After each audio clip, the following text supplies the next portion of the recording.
Welcome back to a brand new video on Neurophilus. You're about to experience a powerful story, one that pulls you in, keeps you thinking, and stays with you long after it ends. Whether you're here for the mystery, the drama, or the unexpected twists, you're exactly where you should be. Before we begin, hit the like button, subscribe for more thought-provoking stories, and tell us in the comments, which country are you watching from? Let's begin. The self you were taught to fear. What if the version of you that frightens you most isn't your downfall, but your destination? Not the version that knows how to smile at the right moments, not the one that says the right things, keeps the peace, and appears fine even while quietly unraveling. Not the self that learned how to function, perform, and survive. I'm talking about the version you buried, the one that was labeled too much, too intense, too emotional, too angry, too ambitious, too loud, too wild. You didn't wake up one day and decide to abandon that self. You were trained to, slowly, subtly, through reward and correction, through love that came with conditions, through approval that was earned only when you behaved the right way. You learned early which parts of you were welcomed and which parts made people uncomfortable. So you adjusted, you softened your edges, you swallowed your instincts. You learned when to speak and when to stay silent. You learned how to be agreeable, presentable, normal. You learned how to fit, and over time, that adaptation hardened into an identity. You tell yourself you're making your own choices, that you're in control, that this is just who you are. But what if much of your life has been a performance, a carefully constructed version of yourself designed to be accepted, liked, and safe? Behind that performance is a voice you've silenced so many times that you barely recognize it anymore. You tell yourself you're fine, that your life is good, that you're doing everything right, and maybe on paper you are. But there's a quiet hollowness that keeps returning. It shows up in moments of stillness. Late at night, when distractions fade and the mask slips just enough for the truth to whisper. Whose life am I actually living? Carl Jung believed that our deepest suffering doesn't come from trauma alone. It doesn't come from failure, mistakes, or pain. It comes from fragmentation, from splitting ourselves in two, from disowning parts of who we are and calling it growth. Not because those parts were wrong, but because someone once taught us they were. Maybe you were taught that anger is dangerous, that ambition is selfish, that desire is shameful, that being emotional is weak, that standing out is risky. So you learn to suppress, to contain, to behave. You hid the parts of yourself that didn't fit the mold, and those parts didn't disappear. They slipped into the background, into the shadow, into the unconscious. And there, unseen, they grew. You think you're in control, but the parts you've avoided are shaping your life from behind the scenes. They show up as self-doubt that won't leave you alone, as anxiety with no clear source, as patterns you keep repeating, as relationships that never quite work, as an emptiness you can't explain. You are not broken, you are divided, and wholeness will never come from trying to be better, calmer, nicer, or more perfected. It doesn't come from polishing the mask. It comes from courage, from turning toward the very aspects of yourself you were taught to fear, from questioning the story that says your real nature is dangerous, shameful, or unlovable. This is not a journey about becoming your best self. It's about becoming your real self, the one you've been running from, the one you buried to survive, the one waiting patiently in the shadows. Because here's the truth most people never want to face. Until you confront what you've rejected, you will never be free. And what if, just what if, the person you're most afraid to become is the only one who can finally set you free? The mask you mistook for yourself. From the moment you were old enough to understand approval, you began learning how to earn it. Not consciously, not deliberately, but through patterns that repeated often enough to shape you. You were praised when you were polite, corrected when you were loud, rewarded when you were easy to handle, shamed when you were difficult, emotional, or inconvenient. Slowly, without realizing it, you learned a dangerous lesson. Some parts of you brought love, and some parts brought distance. So you adapted. You learned when to speak and when to stay quiet. You learned how to read the room. You learned how to sense what was expected of you and become that. You learned roles: the obedient son, the quiet daughter, the responsible student, the agreeable friend, the one who never causes problems. With every forced smile, every "I'm fine" that hid chaos beneath the surface, you constructed what Carl Jung called the persona, the social mask. At first, the mask was useful. It kept you safe. It helped you belong. It protected you from rejection. It was a survival strategy. But survival has a way of overstaying its welcome. Over time, the mask stopped being something you wore and became something you were. You began to believe that the version of you that fit in, stayed in control, avoided conflict, and kept everything together. That was your true self. But deep down, you know that's not the whole story. There's a part of you that never fully bought into the act. A part that whispers late at night, when the world goes quiet and you can no longer distract yourself. There's more to me than this. The persona isn't evil. It isn't the enemy. Jung was clear about that. We all need a way to function in society. We all need a mask.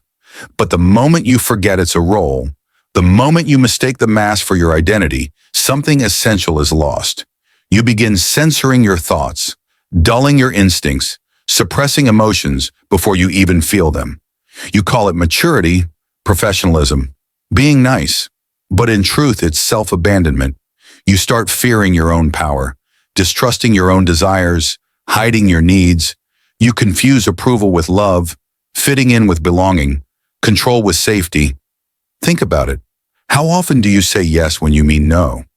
How often do you smile while feeling resentful?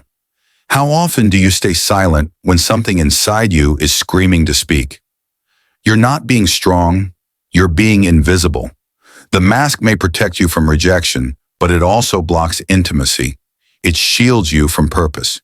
It keeps you disconnected from what's real. And the longer you wear it, the more distant you become from yourself.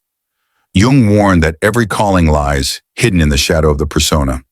The part of you that wants to create, to speak truth, to love fiercely, to stand up, to take risks.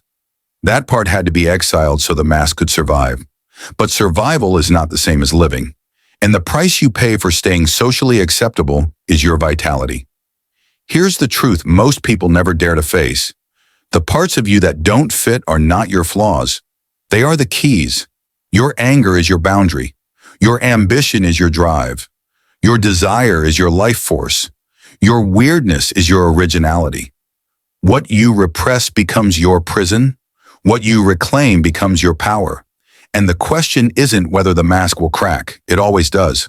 The only question is whether you'll face what's underneath or keep performing until you forget who you were before the performance began. In the next chapter, we descend deeper into the shadow itself and uncover how what you've been avoiding may already be running your life. The shadow that's been living your life. There is a place inside you where everything you were told not to be was sent. It didn't disappear. It didn't weaken. It didn't die. It went underground. Carl Jung called this hidden territory the shadow, the unconscious part of the psyche where all the traits, impulses, emotions, and desires you were forced to reject are stored. Everything that didn't fit the mask, everything that threatened approval, safety, or belonging. Every time you felt anger and were told to calm down, every time you wanted to speak up and were told to stay quiet, every time you felt desire and were made to feel ashamed, those parts had nowhere to go, so you pushed them down, and slowly, piece by piece, you became more contained, more acceptable, more polite, more controlled. You adapted, you performed, you learned how to be normal, but you also became fragmented. What most people never realize is this: the more something is repressed, the more power it gains. You may think you're in control, but repression doesn't eliminate an impulse. It drives it into the unconscious, where it begins influencing your life from the shadows. The shadow speaks, just not in a language you recognize. It shows up as anxiety that doesn't make sense, as anger that explodes out of nowhere, as shame that floods you when you tell the truth, as patterns you keep repeating in relationships, as self-sabotage just when things start going well. That emptiness you can't explain, that restlessness that never fully leaves you. Those moments when you look at your life and feel strangely disconnected from it. That's not fate. That's the shadow. Jung warned, until you make the unconscious conscious, it will direct your life, and you will call it fate. You think you're choosing. You think your decisions come from logic, values, and reason. But unless you've confronted what you've disowned, much of what you call choice is actually compulsion. Old defenses repeating themselves, wounds quietly steering the wheel. And here's what makes the shadow even more unsettling. It doesn't just hold what you fear, it holds what you need. Your power is there. Your vitality is there. Your creativity, sexuality, confidence, assertiveness, and raw instinct to live fully, all of it lives in the shadow. You didn't lose these qualities. You locked them away because someone taught you they were dangerous, selfish, or wrong. But the vault doesn't stay sealed forever. The longer the shadow is ignored, the more forcefully it demands to be seen. And when it breaks through, it often does so in destructive ways. Addictions, rage, collapse, projection, bitterness, depression.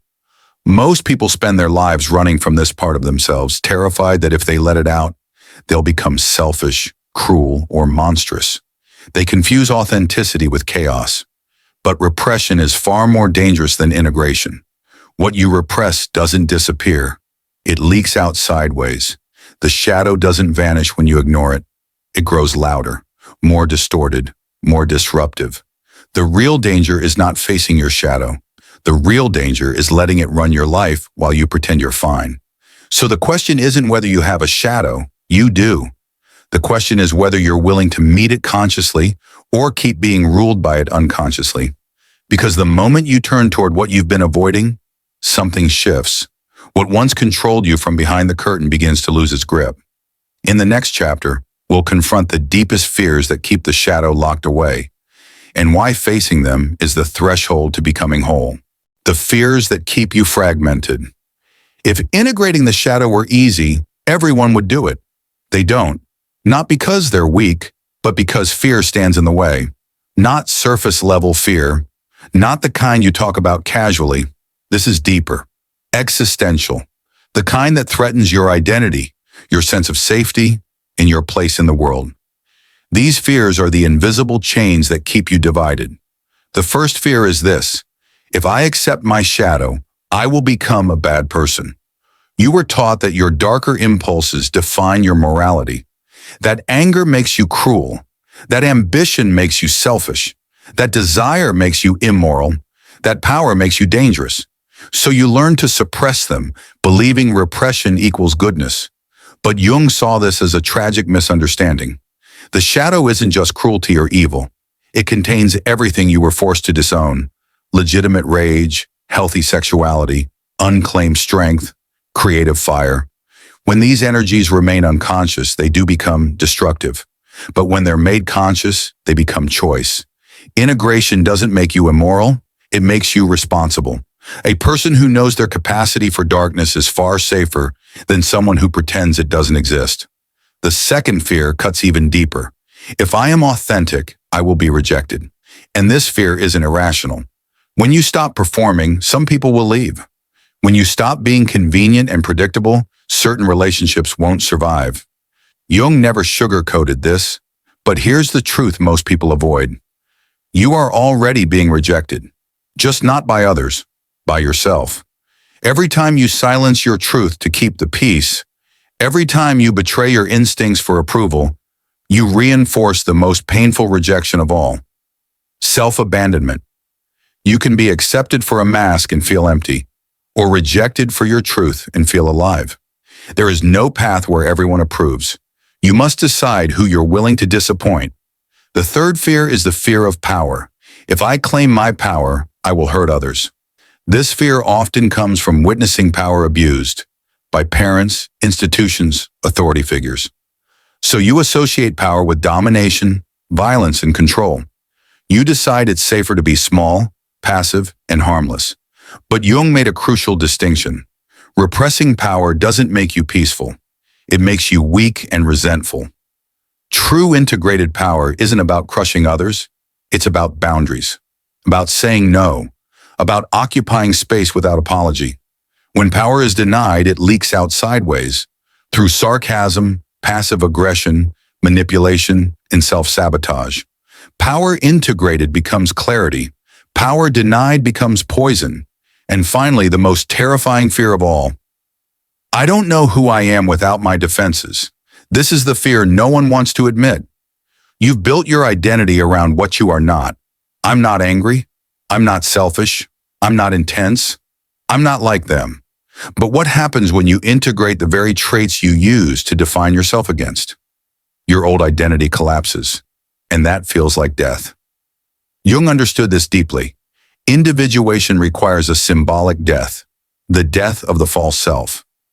The ego panics when its familiar structure dissolves, but what feels like annihilation is actually rebirth. You don't lose yourself. You finally meet yourself. These fears are not obstacles. They are thresholds. And on the other side of each one is a version of you that is more whole, more grounded, and more real. But understanding this isn't enough. In the next chapter, we move beyond theory into the lived, brutal, transformative process Jung called individuation.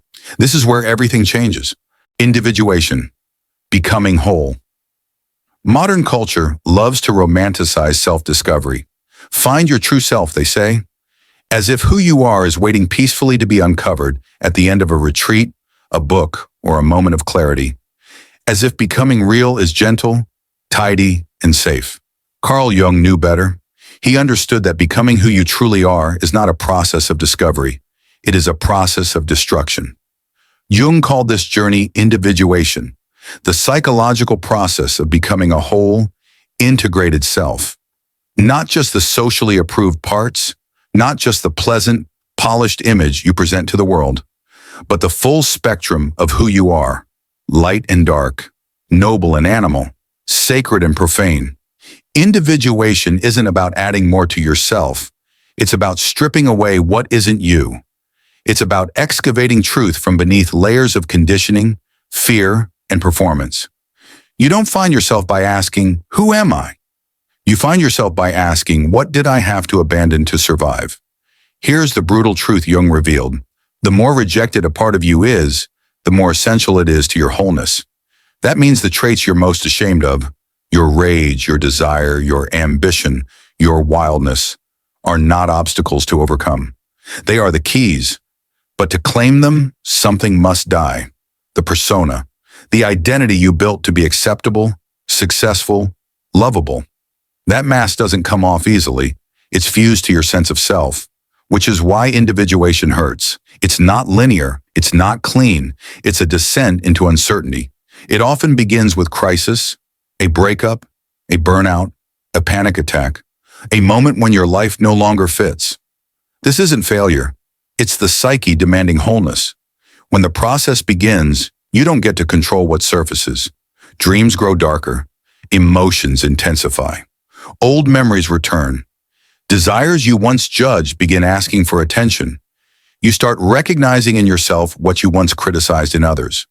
This isn't a breakdown, it's a breakthrough. Jung said there is no coming to consciousness without pain. To become whole, you must sacrifice the illusion of who you think you are. Parts of your identity must dissolve so something more real can be born. And this rebirth doesn't happen in theory.